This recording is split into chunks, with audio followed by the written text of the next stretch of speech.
Success sometimes can come out of nowhere, but as many people will tell you, the secret of success is to be ready when the opportunity comes. Just like our interviewer today, they have had massive success in the franchise world, but because they were ready for it. In today's episode, we will be speaking with Allan from ResiBrands, one of the fastest growing franchise brands in the home service industry. Starting from just one single brand, that one painter, they now support over 150 franchise locations across the country. Allan will share the story of how ResiBrand started, the unique approach to growth, and how they help their franchisees to be successful. I believe that his knowledge and experience can help you if you're thinking of franchising your business or buying a franchise. So, Allan, can you, before we start about any brands or anything like that, can you tell us a bit about you, how you get into franchises, and all that stuff? Yeah, man. So, kind of got into franchising completely accidentally, sort of. So me and my cousin Steven, he founded That One Painter, which is our first company that we started franchising when we were roommates, and he was running it kind of himself. And I knew about it because a lot of our buddies worked there, worked for him off and on. And I had kind of did a different career path and was in home services as well, and was very successful, but doing management and was kind of in other brands. And anyway, so we both were in home services, but That One Painter was kind of his baby. And then we got to a certain point in life where he was growing and he needed help, and I knew we would make a great partnership.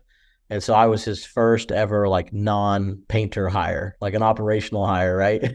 Nice. And so we came together with the goal of blowing it up. We wanted to be the largest paint company in Austin.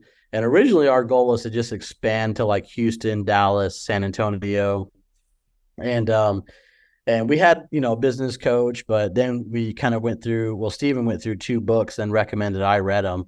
And one was E-Myth by Michael Gerber, and it talks Love that about the book. real. Love that Yeah, it's book. amazing. Anyone who's thinking about doing franchising and hasn't read E-Myth probably should, Yeah. because Michael Gerber kind of helps you understand there's that the real product of any business is the business itself. Mhm. So, like a lot of times in franchising, I think people get like swayed by like, whether it's painting or whether it's something else or something, but none of that actually matters. The real product is the business itself.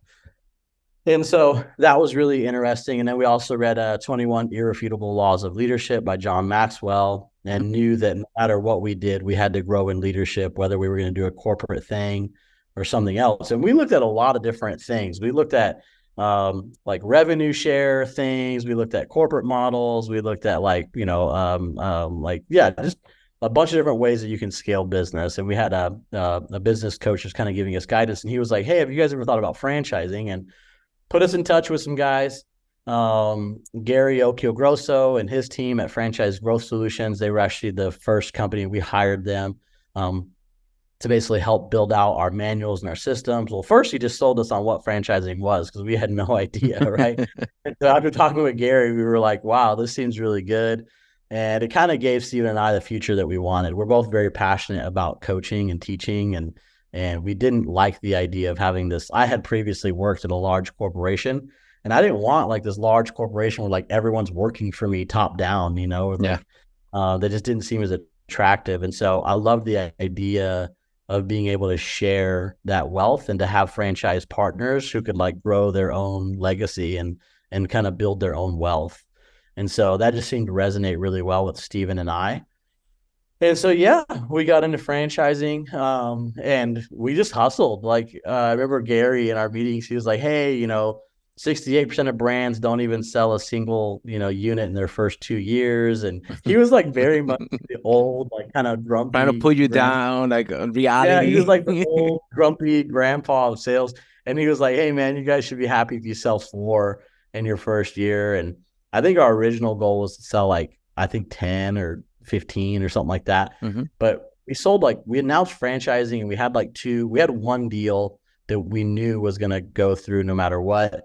And out of nowhere, like we got a candidate off of Facebook, and like he signed up. Like it was crazy. We got 2 like right out the gate. Nice. And then anyways, within like no time at all, I think within about 3 months, we already had like 7 units. Wow. I remember like it was right around that time and they were getting easy to sell. Basically, Steven and I, just anyone who was in our Facebook or anyone who was in our phones, like everyone became a franchise candidate, right? um, but and so we just hustled, man. And I remember we went to our first ever Springboard, which is a conference specifically for new franchisors. Um, and we were just like fired up and we were like, man, we can do this. Like, we feel like we have a good system. We know how to train people. We can build a team. And so immediately the idea for Resibrands was born and to build out other service companies. My background was doing other things. So we had a lot of, between Steve and I, background in other home services. We've done some model stuff. We've done, I did a lot of pest control and mosquito, which is also, inundated with franchise concepts and stuff like that. And so we were like, we can build out quite a lot here. And so we were like, man, what does that look like? How do we build out multiple brands all at the same time while killing it in T1P? And that all seems like a long time ago, even though it wasn't. We've only been franchising officially for about 2 years and 3 months. And currently that one painter is now the fastest growing paint company in America. We're probably the fastest growing one of home services, I would bet at this point. We're at over 170 units now. Wow. Just for that one painter. And we have our 2 new brands, our Garage Up and Pinks, which are each over 5 units now. And we just started franchising both Garage Up and Pinks about 90 days ago. So you guys had the brand, that one painter, and then you guys saw the opportunity of also expanding into other home services, and you start the ResiBrand. Explain us like exactly what does that brand do for someone that is interested in purchasing a franchise? Yeah. So, the parent company idea is kind of nice because we get to learn from the wins and failures of like each brand. And so it allows us to be a little more diversified, but 2, it allows us to build a better support network. So if we were building, like, for example, Pink's window services by itself and it wasn't a part of Resi, it would take so much longer to build the support structure needed to take Pink's to that kind of level, right? Whether it's because you could do it if you went third party, and that's what most franchisors do. Like, to your audience, when they're looking at franchise concepts, they should know that there are very few franchise concepts that actually do everything as far as support and marketing is concerned in-house. Almost all the franchise concepts, they all say they do it, but what they should tell you is that they don't actually do it. They hire a company on your behalf, right? Is really what, if they were being honest. Like, instead of saying we do it, they should say we don't do it. We hire a company on your behalf and we make you pay them, right? So but like with Resi, like when we say we do it, we legitimately do it. So like our Resi Connect, which is our appointment center or call center, if you will, is 100% in-house. It's staffed here in Austin, Texas, and it supports all of our brands. And so we have a brand voice, scripts, everything. Like we don't have any other clients. They're only focused on Resi, and so it makes it really nice and it allows us to give Pinks better support from day one. Same thing for our marketing department. Like everything is in house. We have, I think almost 20 members now of our marketing team and rapidly growing.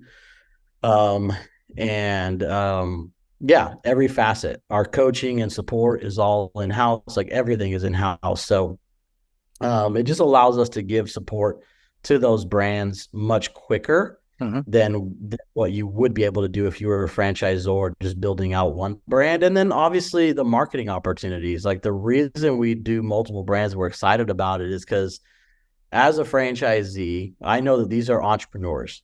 And as soon as they build their Pink's window services and it's running well and they have a manager doing it, they're going to get impatient.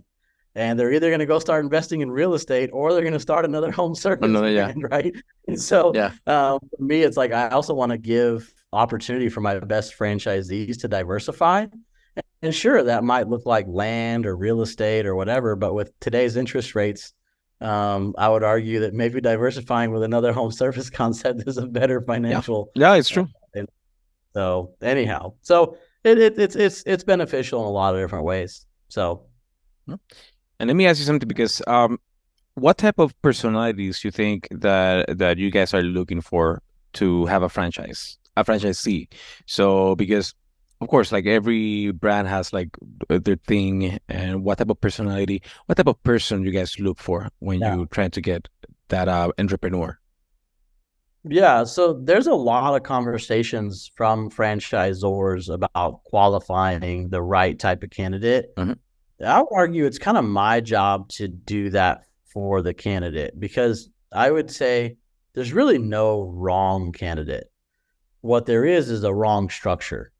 Like if the true product, like Michael Gerber says, is business itself, then it should work no matter who's investing into it.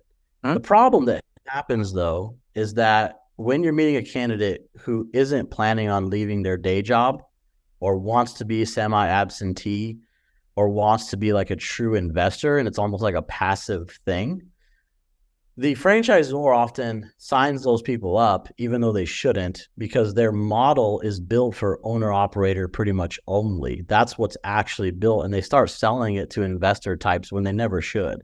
Mm. Something we've done here at Resi is that we have three entirely separate categories. We have owner operators, semi absentee, and then true investor model.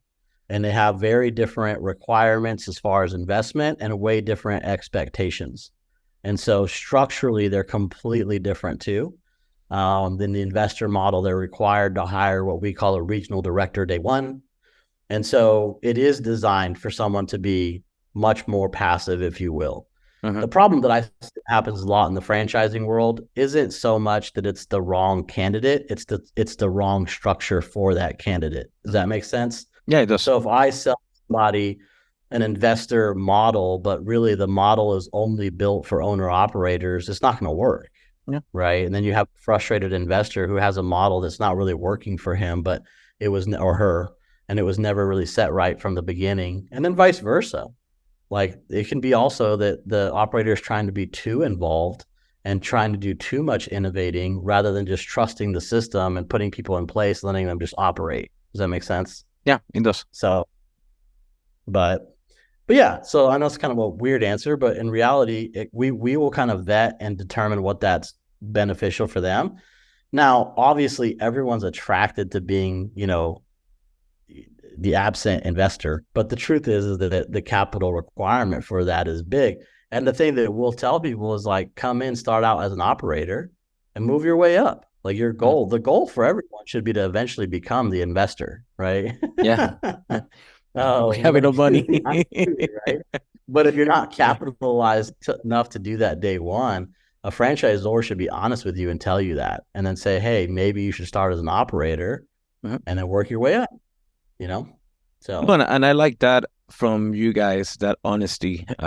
Because yeah, like you said, there's a lot of doctors, lawyers, people are getting into yeah, retirement that they do want to invest because, like you say, real estate, interest rates are too big. They might not be sure about stock market, but then they go to yeah. franchising and yeah, they sell them like, oh, this is gonna be investor, but it might not be. So I like the fact that you Yeah. guys have those three options right at the get-go and you can explain that to them. So that's very, very good. And we don't release those options until each brand is ready for it. So like Yeah. right now, I don't offer the investor model is not available for Garage Up because I'm still working out some of the details. Uh-huh. Like I won't sell a product to anybody that I don't know for a fact will work out. And so with T1P and Pinks, we're offering that investor model.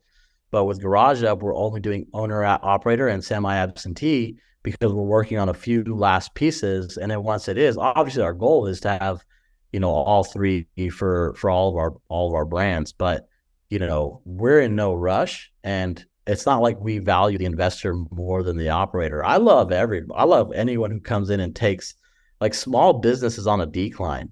Yeah. Anyone who will come invest in a small business is my friend. So I don't, if you're an operator or if you're an investor, like I love them all. Bring them in. Let's go. And let me ask you because um a lot of people, like you said in the beginning, when they start becoming or they want to become a franchise, um they're doing it because they want to have a mentor there. They want to have someone that knows Yeah. what they have to go through so they can guide them uh, to make it a bit less stressful at the end. How is your experience, or how you think your experience can help someone that decides to invest with you guys? Yeah. I mean, that's why you do a franchise and not do it on by yourself, right? We always say that franchising is business for yourself, but not by yourself, Mhm. right? And so that's 100% like why you would do it. And we have a lot of transparency within our franchise system. I know a lot of franchises, like they don't like the franchisees talking to each other. Heck, we encourage it. We have them talk to each other, visit each other. Like this is like, I see what works, we what need to doesn't have work. that high mentality. Yeah. Mhm. And, our other franchisees bring a lot to the table. I mean, a lot of our ideas came from our FAC, Franchise Advisory Council, stuff like that. And so, we're very much all about teamwork and everyone helping each other out.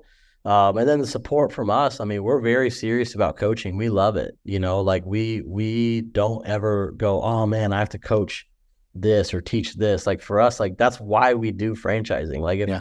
if we weren't passionate about business coaching and coaching in general, then Steven and I would have been in the wrong business, right? But thank God we love it, and we only bring people to the coaching table who have that passion. And structurally, we try to have, for every success coach we have, we want them to only do about 20 locations, which Mhm. is a big deal. Because when you talk to most franchisors, I know of systems where they have one success coach for every 50 or 60. Uh, And so it's really hard to give that many people one-on-one time. I kind of think about it like think about if you were in school, yeah. the teacher who has a classroom of 20 And it's could even get a worse. hell of a lot.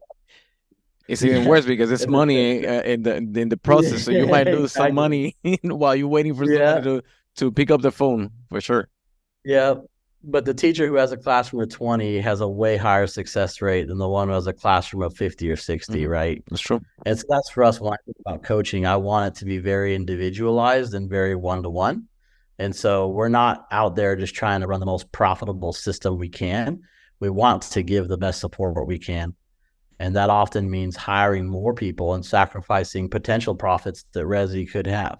Mhm. But it doesn't matter to us because I want this long-term relationship to work well, and I want to invest in people. And the easiest way to continue to grow your brand is to have happy franchisees, right? Yeah, So for sure, for sure. And I know that you have go over the three brands that you guys have, but just for our audience to know, can you give us like a synopsis of the yeah. name and the synopsis of each brand? Yeah. So that one painter obviously is kind of the Catalyst brand. It's the one we've been franchising now for a little over 2 years.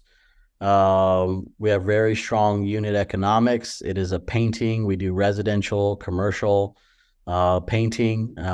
We sort of are experts in masonry and brick coatings. And that's a big thing that we have that a lot of our competitors don't. It's a solid business. We love it. Very recession resistant. It's just a really good trade that we are very hopeful and excited for years to come. And that one's been selling like hotcakes right now. Like I said, we're over 170 units. I Mm, like there amazing. was like a week and a half ago, I think we signed 18 in one day. Like right Wow. now, our franchise team is kind of bananas. Yeah. So I, it's more than 170, but I don't know by how much. We're every day we're trying to keep up.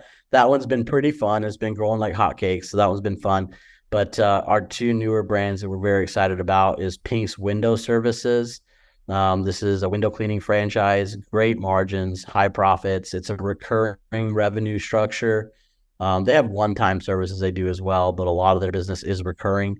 So a lot of people like that because, with painting, you don't really get any recurring services. You have to continue to sell Yeah. and put out estimates. But with Pinks, you kind of get to build a recurring customer base. It's like a Um, membership because every yeah, month or so you need to go clean your windows at the yeah. end of the day. Exactly. And Pink's is really fun. They have a really cool old school kind of vibe. Their whole thing is like bringing, like kind of making blue collar kind of sexy again and kind of bringing back that old school vibe. back when you used to know who the milkman was and stuff like that. Yep. And they had Yeah. like a very specific style and look to it it's fun. It's a very, they've sold as a local company here in Austin, like over $20,000 just of Wow. merchant, because people love their brand that much, and they've done a great job. And that's been a partnership. We partnered with them. They built that here locally, and then wanted a franchise and came under the Resi umbrella. And then Garage Up is our garage renovation company. We're the first ever full garage renovation franchise.